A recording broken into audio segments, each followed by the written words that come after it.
Praise the Lord. ஆண்டவராகிய இயேசு கிறிஸ்து நாமத்திலே உங்களை வாழ்த்துகிறேன்.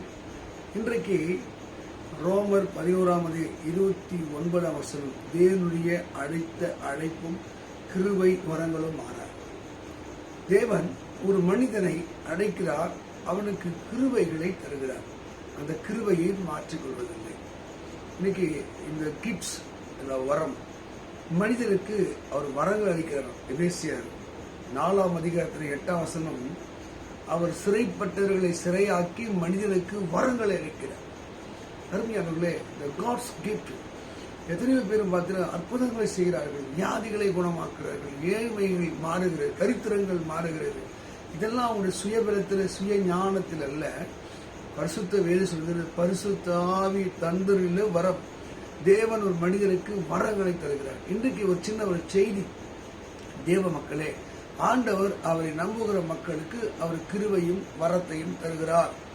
ரோமர் 1:10 அவன் அவருடைய பிரயோஜனத்துக்கென்று அவர் வரங்களை தருகிறார்.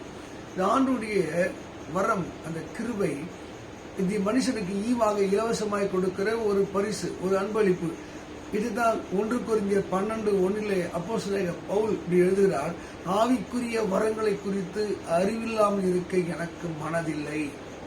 இதே 1 கொரிந்தியர் 14:12 நீங்கள் படிக்கும் போது அப்போஸ்தலனாகிய பவுல் சொல்ல பாருங்க, பக்தி விருத்தி உண்டாகத்தக்கதாக அநேகர்களுக்கு ஒரு வரங்களை தருகிறார்.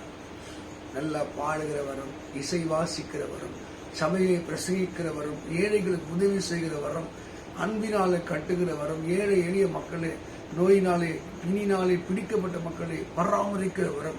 இன்னைக்கு ஆண்டவர் ஏதோ ஒரு கிருபை, ஏதோ ஒரு வரங்களை உங்களுக்கு தந்திருப்பார், மறந்து போகாதீங்க. அதுதான் தேவனுடைய அழைத்த அழைப்பும் கிருபை வரங்களும் மாறாது. இதுதான் ஆண்டவர் 2 தீமோத்தேயு 1:6 அப்போஸ்தலனாகிய பவுல், உனக்கு உண்டான தீர்க்க தரிசன வரத்தை குறித்து அசையாராத அனல் மூட்டி எழுப்பு. இன்னைக்கு இந்த நாளிலே உங்களுக்கு ஒரு செய்தி, தேவன் சொல்லுகிற செய்தி, உங்களுக்குள்ள ஆண்டவர் கொடுத்த அந்த வரம், அந்த வல்லமை அனல் மூட்டி எழுப்புங்க. ஆவியான உங்களை எதிர்பார்க்கிறார். அவர் சிறைப்பட்டவர்களை சிறையாக்கி, பாவத்தில் சிறையா இருந்த மக்களை சிறையாக்கி, அவர் மனிதனுக்கு வரங்களை கொடு. என்ன வரம்? இறைவனை சுமந்து கொண்டு போகிற வரம், இறைவனை அறிந்து கொள்ளுகிற வரம். சங்கீதம் 68:18 வாசிக்கிற இறைவனை பற்றி எழுதுகிறார். என்ன பண்ணாராம்? அவர் மனிதனுக்காகவே 2 வரங்களை பெற்றுக் கொண்டாராம். மனிதன் இறைவனை அறிந்து கொள்வதற்கு இறைவன் தன்னை வரம் பெற்றவராய், இல்லை என்றால் தன்னை தாழ்த்தினவராய் இந்த பூமியிலே தன்னை சுருக்கி கொண்டு ஒரு கிருபையை பெற்று வந்தார். அருமையானவர்களே, இன்னைக்கு அந்த பரிசுத்த வேதம், அந்த பரிசுத்த தேவன் உன்னை என்னை சொல்கிறார். அவர் சிறைப்பற்றவர்களை சிறையாக்கி அவர் மனிதனுக்கு வரங்களை தந்திருக்கிறார். ரோமர் 12:6 வாசிக்க, அவனுக்கு டிஃப்ரெண்ட் கிஃப்ட்ஸ். ஒருத்தன் பாடுகிற வரம், இசை வாசிக்கிற வரம், பிரசங்கிக்கிற வரம், உதவி செய்கிற வரம். அப்போ இந்த வரத்தை புதுப்பிக்க வேண்டியது, இந்த வரத்தில் தேர்வது நம்முடைய வாஞ்சியா இருக்கிறது. நம்ம தேர்ணுமா? இந்த சபை, தேவ ராஜ்யம், தேவ ஜனங்கள் பலப்படுவதற்கு அவர் மனிதனுக்கு அவர் வரங்களை தந்திருக்கிறார். இந்த நாளிலே அருமையான தேவ மக்களே, ஒருவேளை கடவுளுடைய வரத்தை குறித்து அறிவில்லாமல் இருக்கலாம், ஞானம் இல்லாமல் இருக்கலாம், புத்தி இல்லாமல் இருக்கலாம். தேவனே, எனக்கு அந்த வரங்களை தாரும். நீ 1 கொரிந்தியர் நீங்க 12 வாசிக்கும் போது ஆவிக்குரிய வரங்களை கொடுப்பதற்கு, ஆவிக்குரிய வரம், கண்ணுக்கு தெரியாத இன்விசிபிள் காட், கண்ணுக்கே தெரியாத இறைவனை உணரக்கூடிய ஒரு வரம், அவர் சத்தத்தை கேட்கக்கூடிய வரம், அவரை குறித்து அங்கே பேசக்கூடிய வரம். எல்லாருக்கும் இல்லைங்க, அந்த வரம் உனக்கு இருக்குது.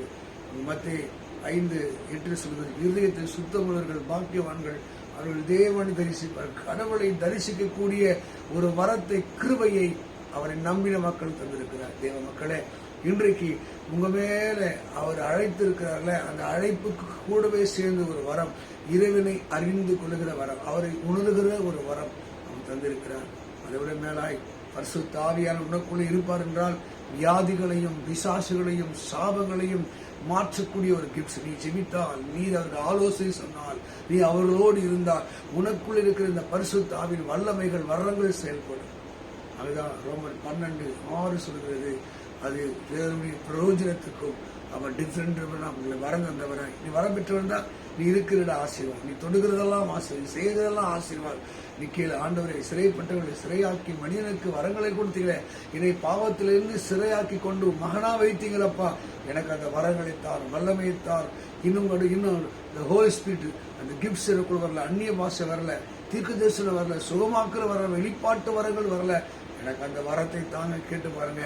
அவர் மனிதனுக்கு வரங்களை தருவார்.